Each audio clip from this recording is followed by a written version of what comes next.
時間到，亦都足夠人。We have already reached a quorum. Perhaps I could ask the officials to come in.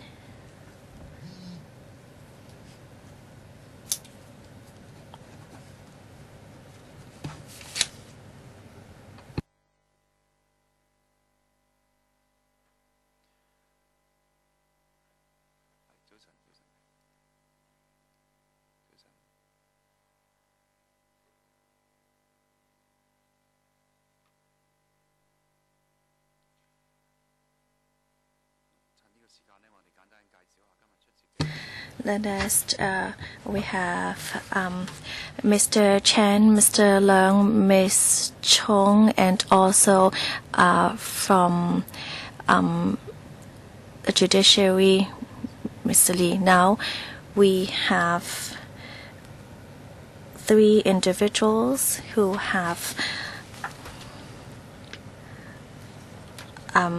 who are attending the meeting. So you may speak for 3 minutes, and for those who have not yet submitted your written submissions, please submit them after the meeting. I would like to remind you that you do not, you're not protected by the power and special powers by the Legislative Council, and you may use the headset. Floor is channel 0, 1 is Cantonese, 2 is English, and 3 is Putonghua.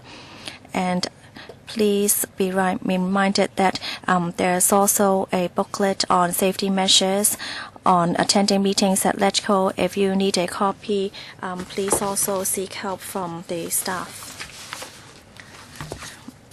And for those of you who are sitting in the public area, you may also ask for a copy from the security staff.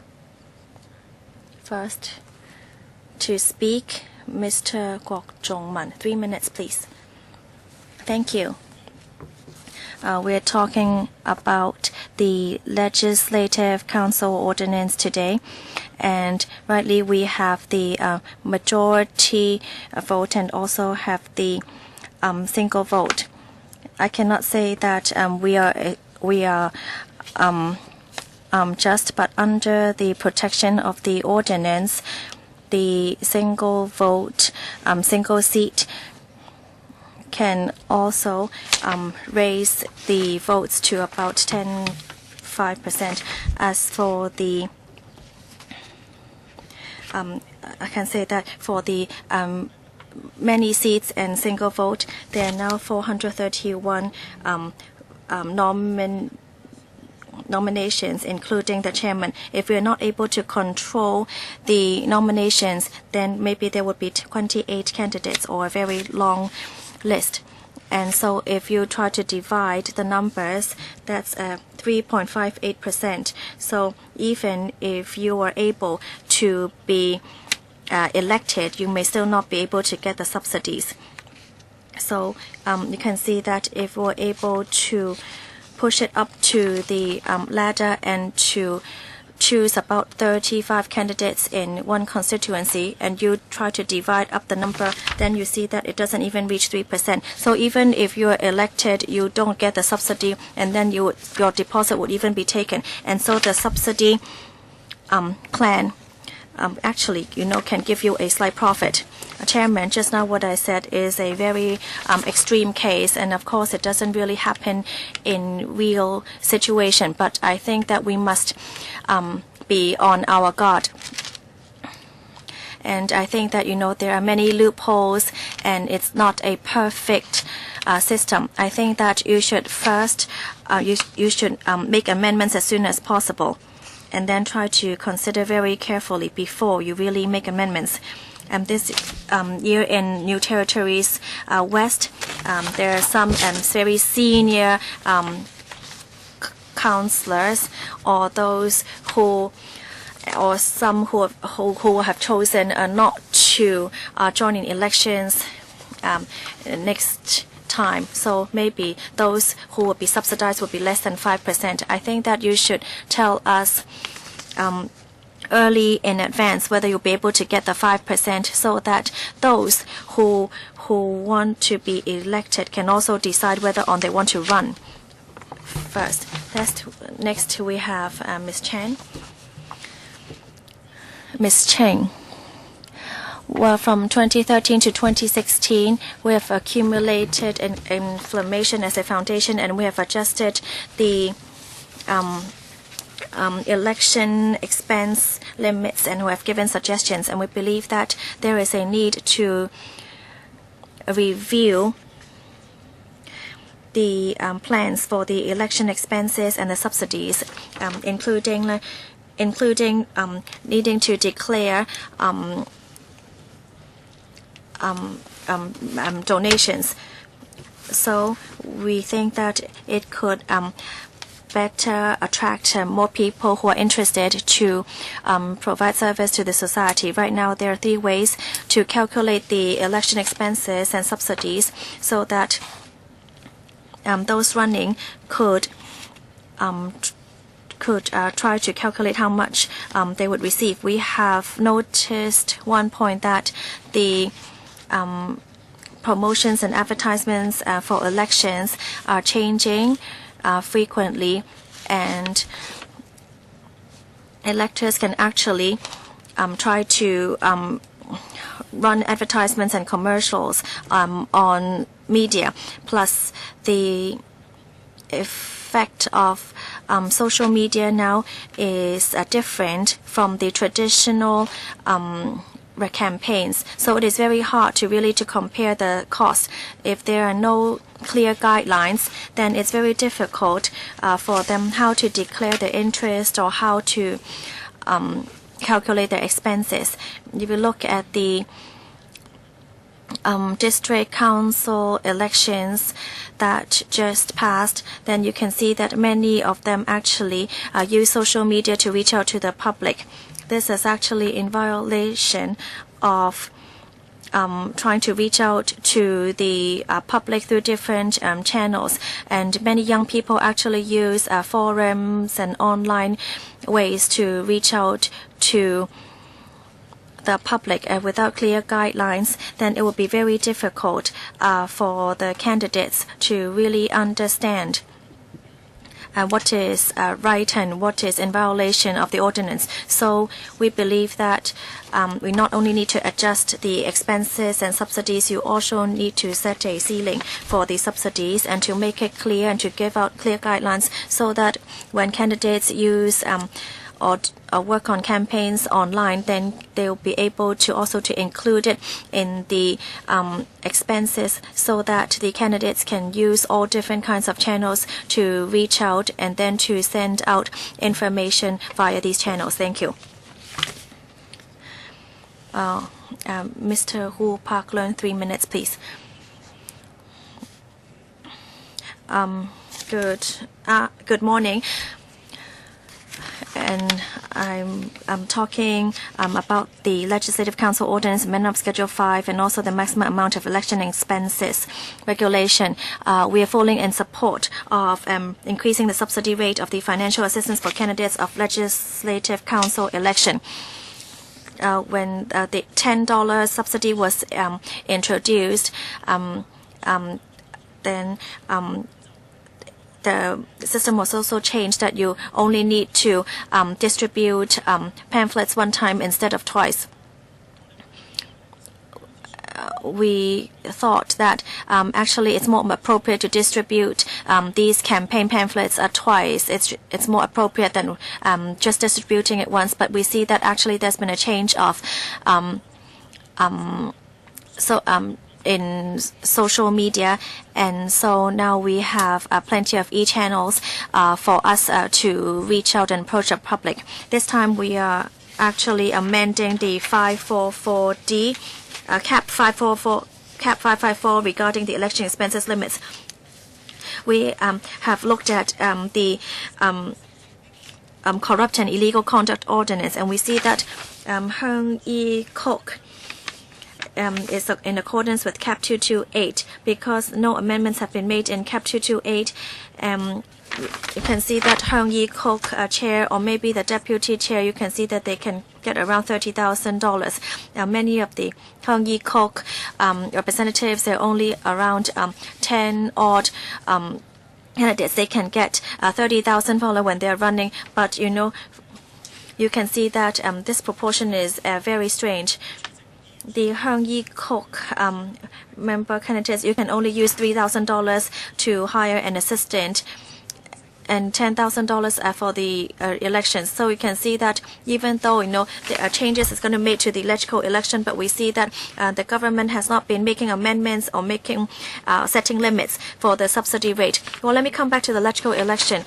We are in support to increase to 13.7%, to increase to $14 as suggested now. But we don't understand why when there are different seats in the different constituencies, there would be changes in the figure, because the Kowloon West figure has already been changed. So do you have to go back to the original model to amend in accordance with inflation?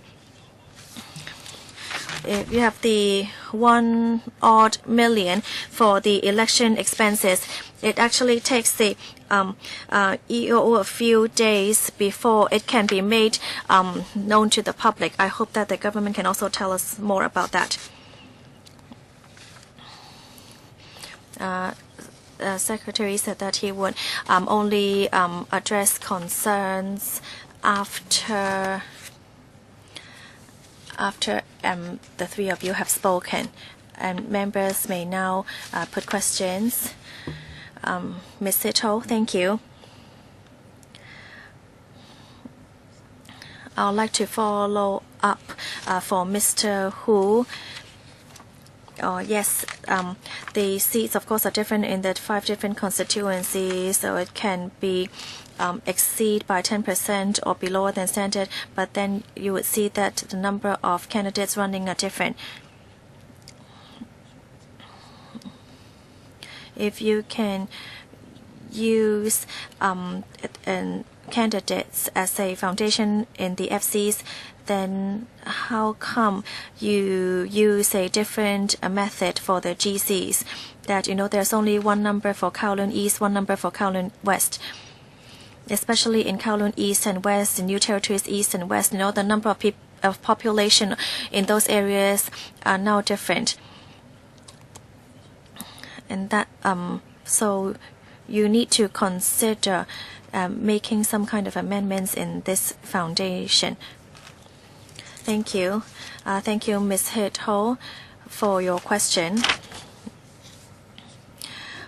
When we considered the expenses, we also considered many different elements. In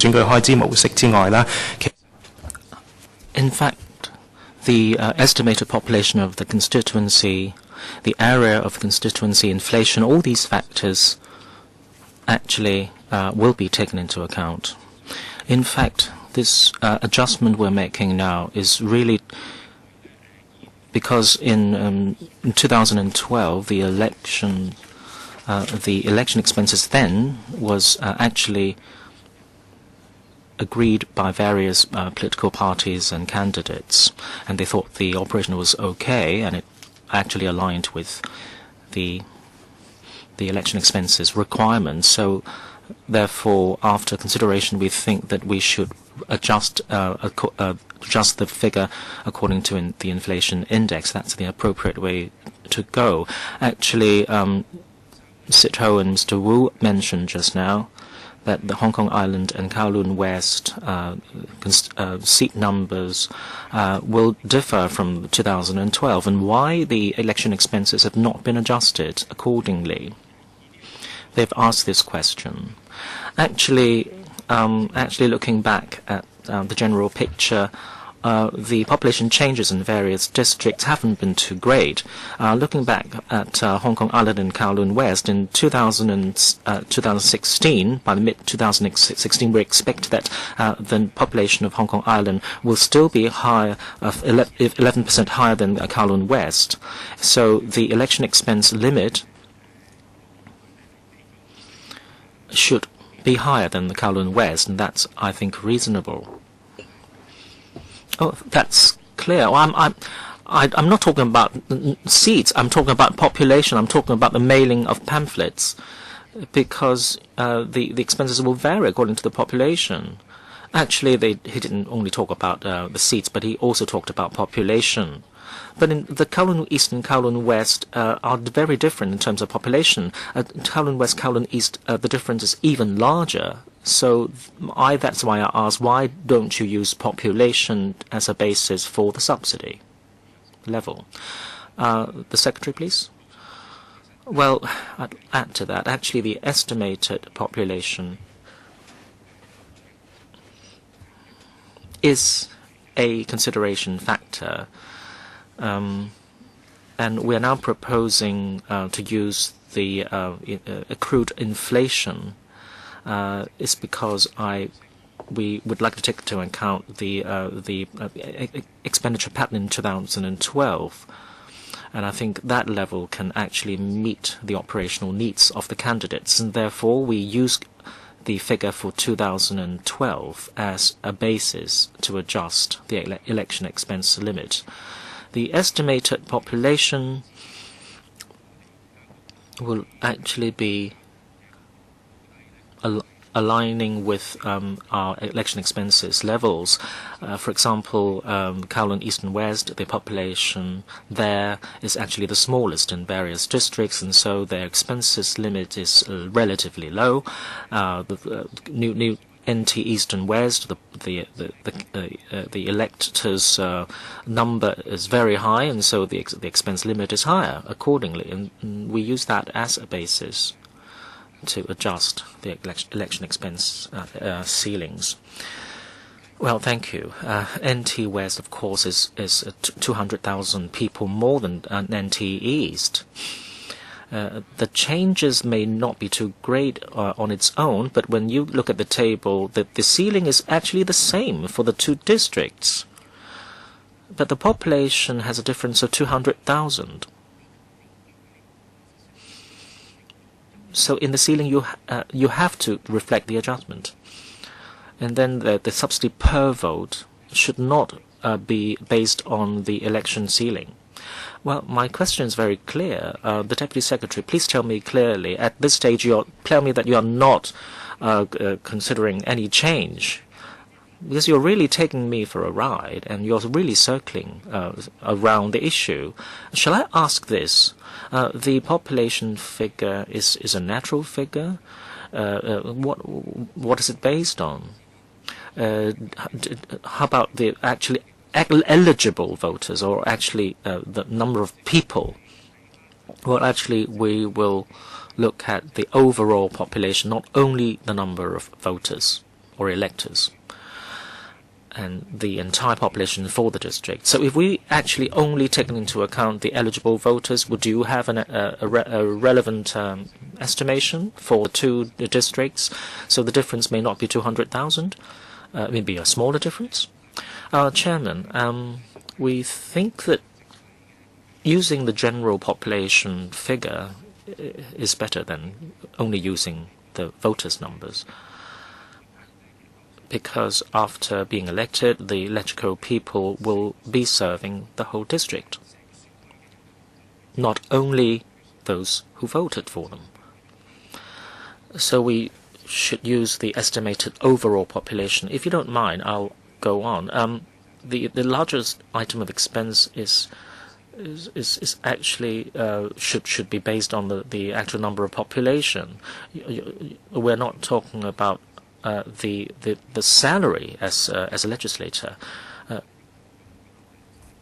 Can you actually respond to the question why this figure was so arrived at? How about because there are more people in NT West. Do you have number of new voters in the two districts? Yes, but Chairman, I'd like to add one point. Actually, the voter registration is something that we encourage all the time. So if you want to project the number of voters, it's very difficult. our colleagues in the Census and Statistics Department have been doing the population projection, but not the voter number projection, because that number can be affected by a lot of factors. If we do more publicity on voter registration, various political parties and candidates are also encouraging voter registration. At the same time, the number of voters may, in a very short period of time, register a big difference.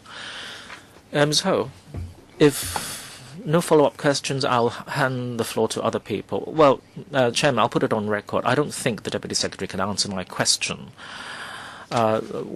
Very obviously, these two pairs of districts, register a big difference in terms of number of voters and population. And since a lot of the election expenses is very directly related to the number of population, I don't think that the election expenses for these two pairs of districts should be the same. Well, if no more response, we'll hand the floor to Mr. Wu. Deputy Secretary? Well, I think for the 2016 election, we recommend to use the formula which follows the inflation adjustment. In fact, we will put on record the view expressed by Ms. Ho for future consideration. Mr. Wu? Well, actually, the government should not use the formula, the inflation-related formula that you think is correct, because the basis of population is different and the projection figures are different, but the subsidy level is the same. It's only the half of the ceiling. So actually the whole thing is problematic. Actually, when you look at all the other FCs, with only 5,000, voters, why don't you use the same way of calculating the ceiling? Why don't we use the same figure for all 5 districts then? Well, you just follow the old method all the time because the number of voters has changed. It's never been correct, I think. There's a difference of 20%, but the ceiling remains the same. Well, looking back at the statistics for the last elections, in the New NT West, there were only 3 lists, and where the average number was lower than the New NT East. Actually, there are more people requiring to spend more in the NT West. Deputy Secretary? Yes, Mr. Chairman, I would just add one point. As I said just now, the ceiling for election expense is based on the 2012 situation, and we do think that in 2012, various candidates and political parties basically thought that the election expenses ceilings operated quite well, and it did meet the requirements of the candidates, and so we think that using the 2012 formula is the appropriate thing to do. Well, why do you think that all the political parties agree to this? Actually, very obviously, Ms. Ho didn't agree. Well, Mr. Chairman, first,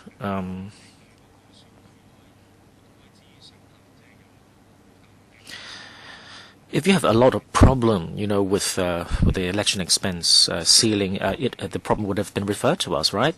But when we look at the actual expenditure patterns, basically, all these candidates and their teams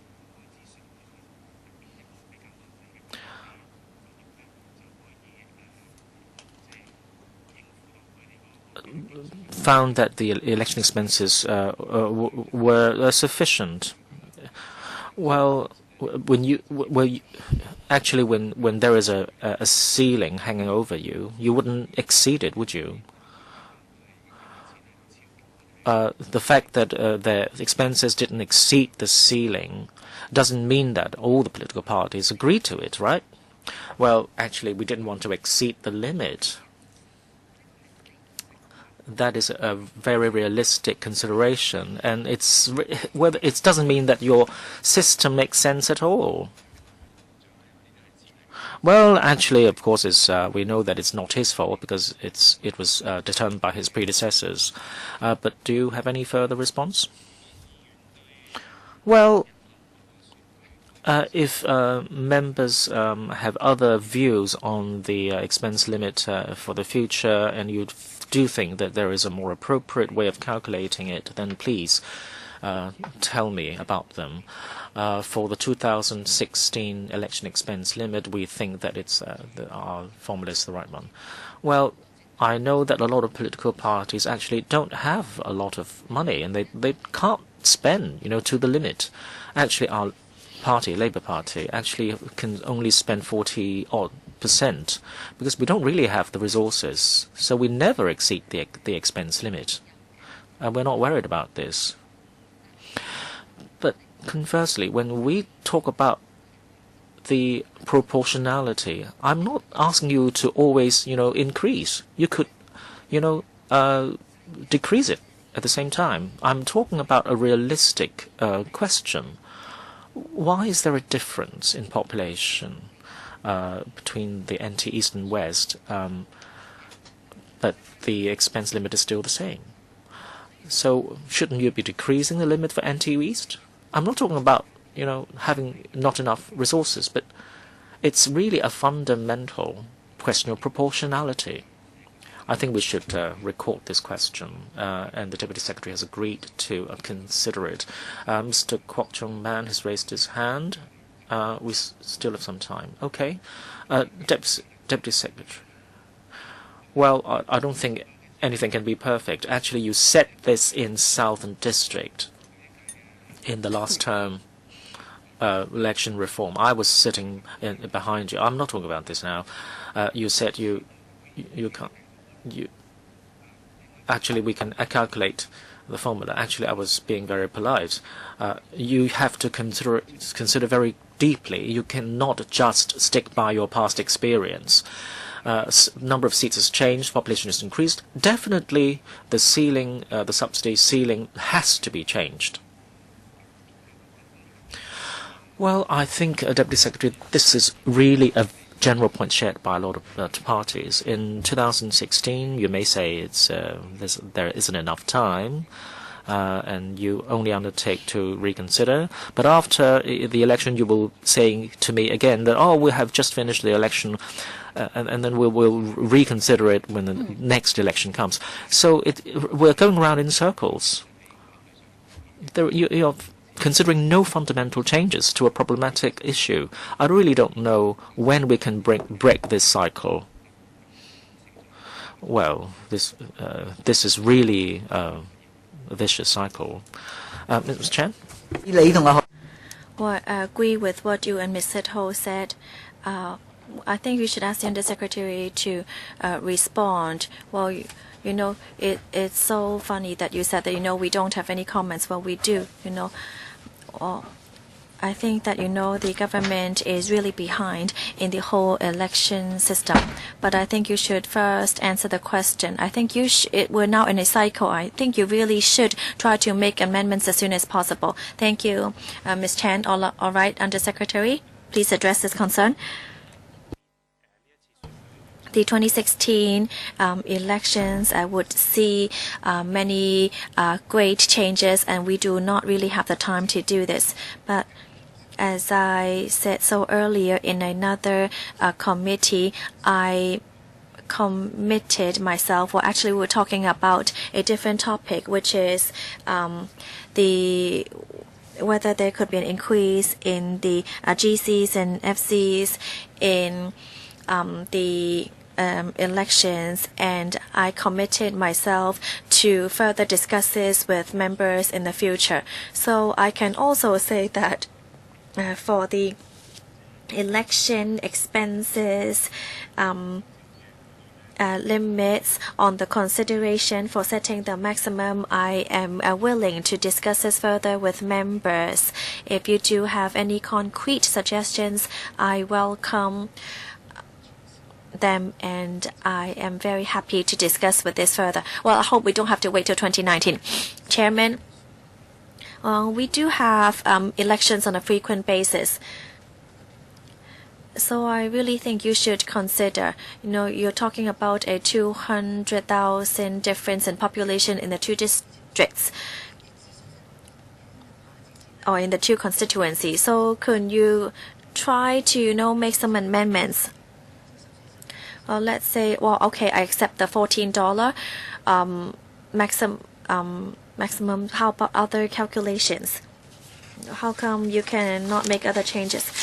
But because this is really the current situation. Ms. Chan is talking about the subsidy rate, right? The $14 rate, and an increase from $12 to $14 for elections. Well, we have no objection. Well, yes, I know we considered the inflation. Well, I'm talking about the what Ms. Sitho said earlier. The population, the 200,000 variant in Kowloon East and West. So are you talking about the election expenses limit or the subsidy rate? Well, you said the Kowloon East is 30,000. Well, we do not know how you calculate these figures, but I think you should do something about the numbers. Yes, Under Secretary. For the 2016 elections, or for any major changes. Well, this is not a major change, or I can only say that it would be a bit difficult. Well, looking back at the 2012 elections, at that time, NT East and West are talking about 2.6 million for the election expenses limit.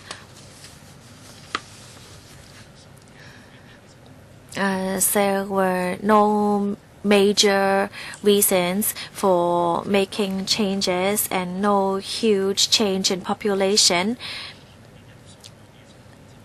And because there were no factors to make changes to the ceiling of the election expenses, we believe that using inflation as a foundation for the 2016 elections would be more appropriate.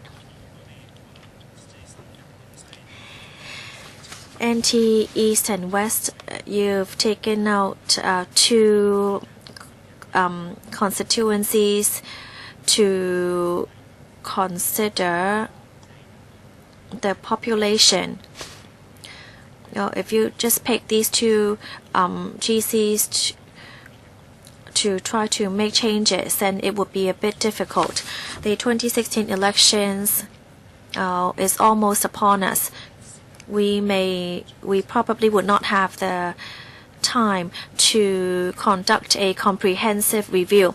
Well, Under Secretary, this excuse can be used in every election. So when would you really do a real review?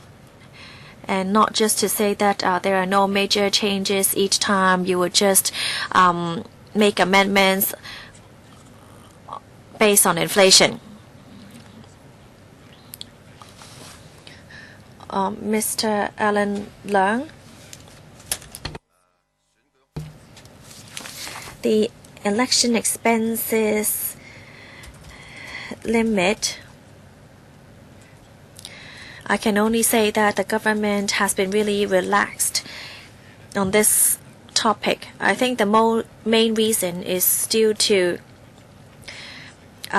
the Democratic Party do not really have the money to use up all and up to the limit. This limit is mainly used for controlling the fairness of the elections. If you look at it from this perspective,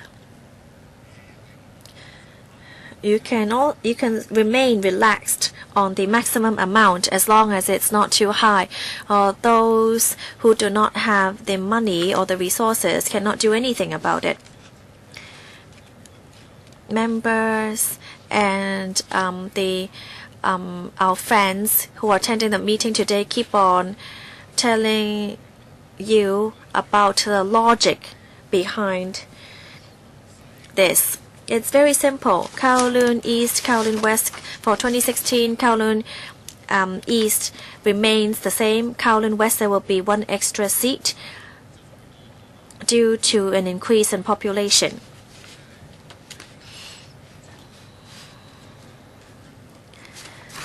So 1.57 million raised to 1.821 million for these two GCs. So, in setting the maximum amount of the election expenses limits, what is the logic behind it? Have you thought of smoothing it out? The Bohemia Foundation said that you should review it comprehensively because no adjustments have been made for quite a few years.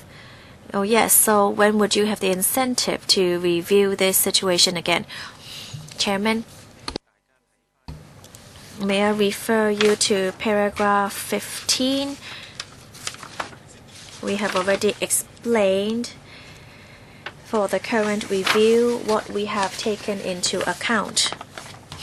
We believe that for the 2016 elections, we should also consider the same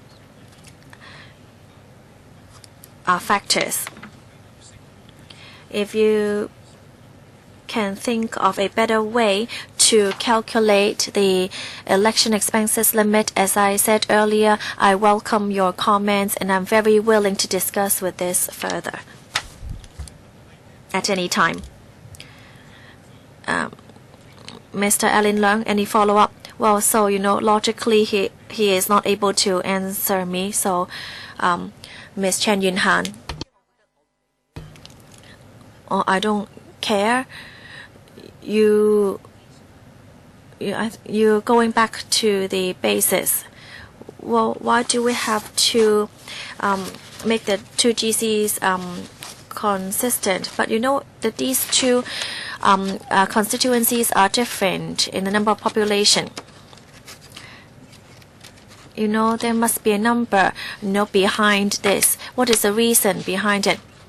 Well, or you can say that, or you can set it at a super election or something like that. Well, the question is very simple. I mean, you should at least think of it in a logic way so that members can find it easier to accept. I think, it's very difficult for us to support it. Well, many of you are laughing. Well, I think, Undersecretary, you understand what the problem is, but, your hands are tied right now. So there is not much you can say or do about it much now. Do you have any responses to that question? Chairman, well, I've already explained it many times. Well, if you have any other comments regarding future elections, that there is a better calculation, then we welcome your ideas. Ms. Sito, I would like the Secretary to put on record that most of us are not in support of this. I would like to start a new question. The GCs, we haven't really, there are not too many problems, but for the FCs in paragraph 6 in the paper, there are few FCs that do not get a lot of group votes.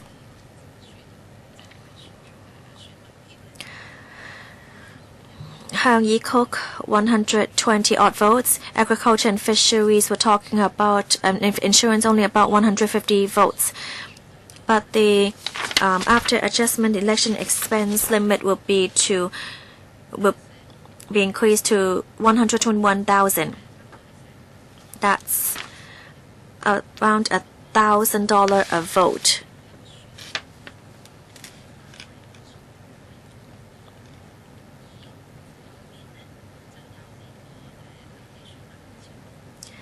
And then for registered electors, they were talking about some traditional ones with not more than 5,000 registered electors.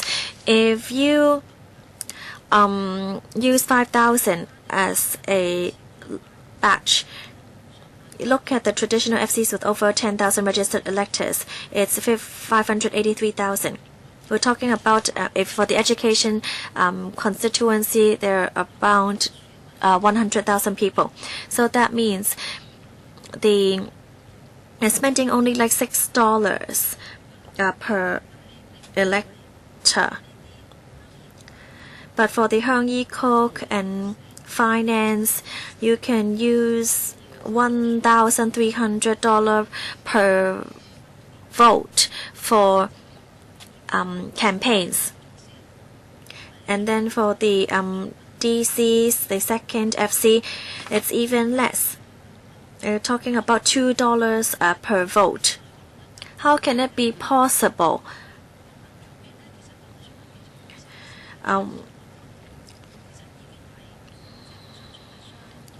I'm sure that it was so.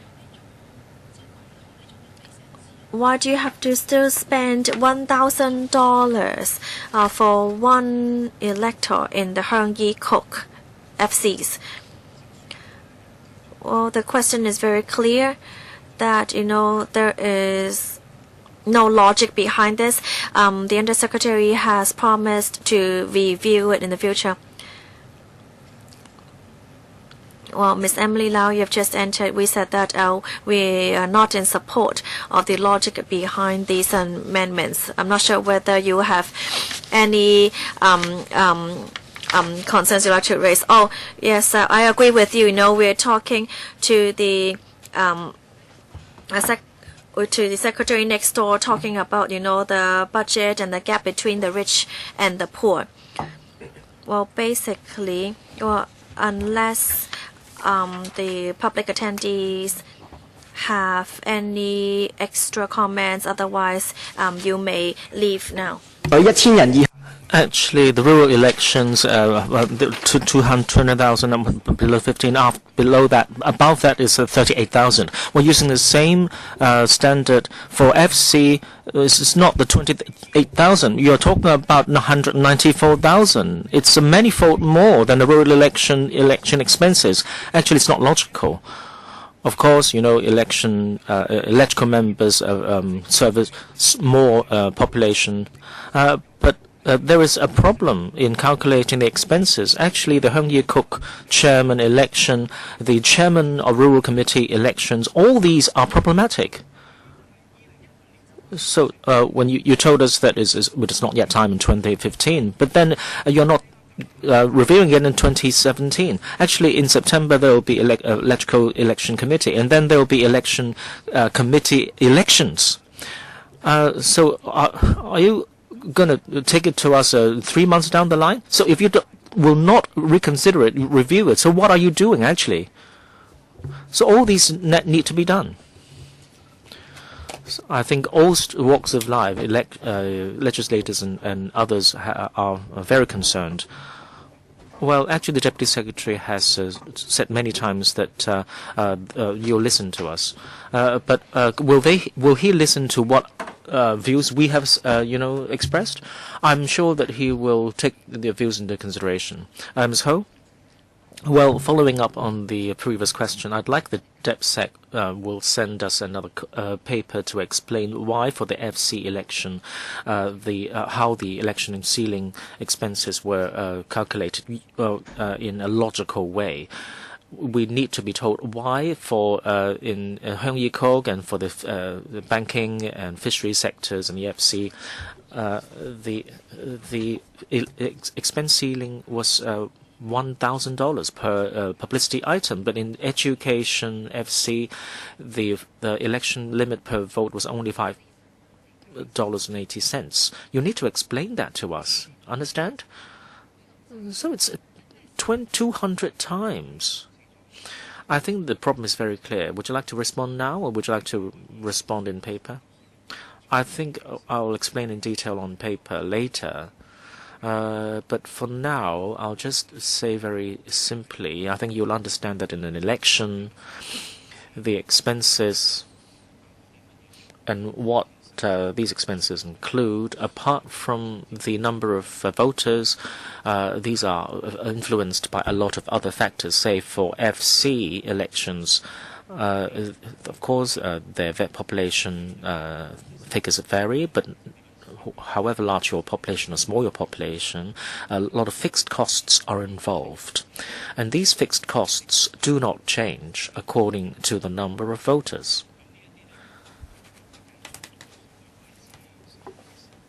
So we do have to take into consideration this factor in deciding on the expense limit. If your voter base is small, but your fixed cost is still large, but what objective conditions do you have to clarify what are the fixed costs? I think we'll respond in paper. Well, I do agree with Ms. Ho. But of course, I don't think you can explain the problem away. You know, the FC elections are really, really problematic. Of course, I think you have gone back on the right path, Mr. Chairman. The election expense was the limit was $14. How can you help the less well-off candidates? And Mr. Wong said it very clearly. I really don't know what the Bureau has been doing. They have really been a relapse in their work. Actually, Deputy Secretary, I don't know what you have to do every day. You really have to be concerned about what other people are concerned about. Now, Mr. Chairman, do we across all the political parties agree that the subsidy of $14 is really too small? Well, actually, of course, before you came in, I said that because the Deputy Secretary said that all the political parties previously agreed, to the election expenses. Of course, that just doesn't include me. You agree that it doesn't include me, right? This consensus. There is no objective base for this agreement, but the Deputy Secretary said none of the major lists exceeded the ceiling, and that is why there would have been a consensus across all the parties. But I have to tell him that this is really not a consensus, and I think the government really should review it, and we're all clear on that. I think we have had a clear discussion. If there are no other questions, I wish to thank the three persons who came to give their deputation. Thank you very much.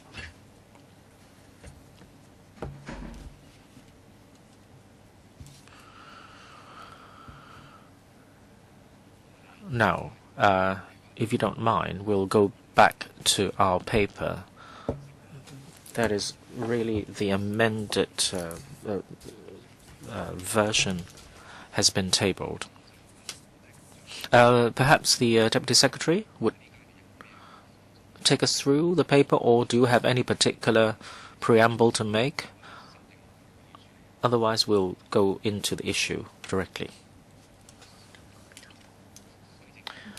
I think we can go directly to clause by clause. The Principal Assistant Secretary, please. Thank you, Mr. Chairman. Actually, we should look at the 2001, the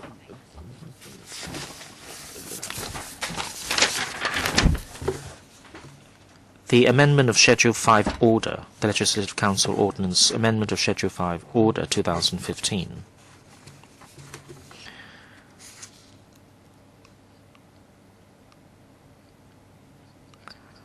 Please start. Thank you, Mr. Chairman. This Legislative Council Ordinance Amendment of Schedule 5 Order of 2015, it talks about date of implementation. It's 8th of January 2016, so it's extended a positive vetting exercise. It will be implemented after the exercise. And the second clause is the order will amend the Legislative Council Ordinance. The third clause, it will amend the Schedule 5, because now the subsidy level of $12 has been listed in the Schedule 5, and this amendment will make it very clear that within the election period, if there are any other elections, we'll use the $12 subsidy limit. But if afterwards, for any future elections, it will be amended to $14. Any questions? If no, then this new amendment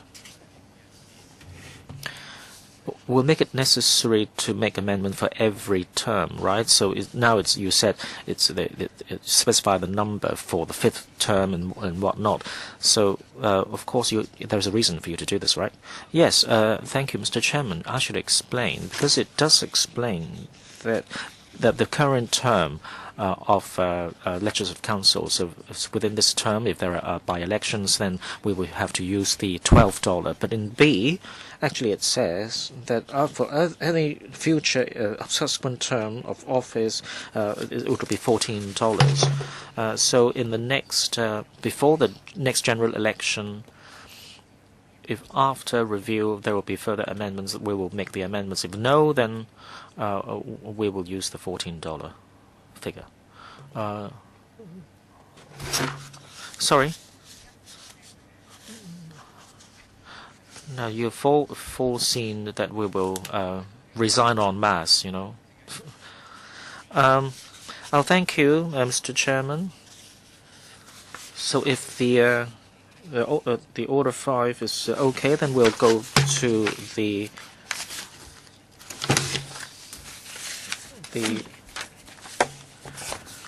maximum amount of election expenses. The date of implementation is says of 8th of January, so it's after the positive vetting. And the second clause says that this amends the election expenses regulation. And the third section it goes into the details regarding the for the geographical constituency election limit. We will do away with the ceiling for the 5 constituencies, and then we'll replace it to with 2 sections. A is that for the 5th term of office, like the current term of office for an election during this period, for the 5 geographical constituencies, the election expenses remains the same. But for B, for any subsequent elections within this term, for these geographical constituencies, the election expenses will subject to 15.6% increase, and that will come into effect. So if there are no questions, we'll go to the next section. And then in the 4th clause is to amend the district council second function constituency election expenses along the same line, actually. So if for the current term of office it's still $6 million, and for any subsequent term of election for any subsequent term of office, it's been amended. Any questions? The next clause, please. Lastly, regarding the functional constituency election expense amendment, so it's same for A, for an election for the 5th term of office of the LegCo. So the current limit still applies. So if in respect of any other of the elections, the amended ceiling will kick in. So if no questions, please go on. We're finished, right? We've gone through all of them. Right, okay. If there are no other questions, then please would our legal advisor look at the English version. It's only a matter of wording, I think. If not, then we have actually handled all that we have to handle today. Fine.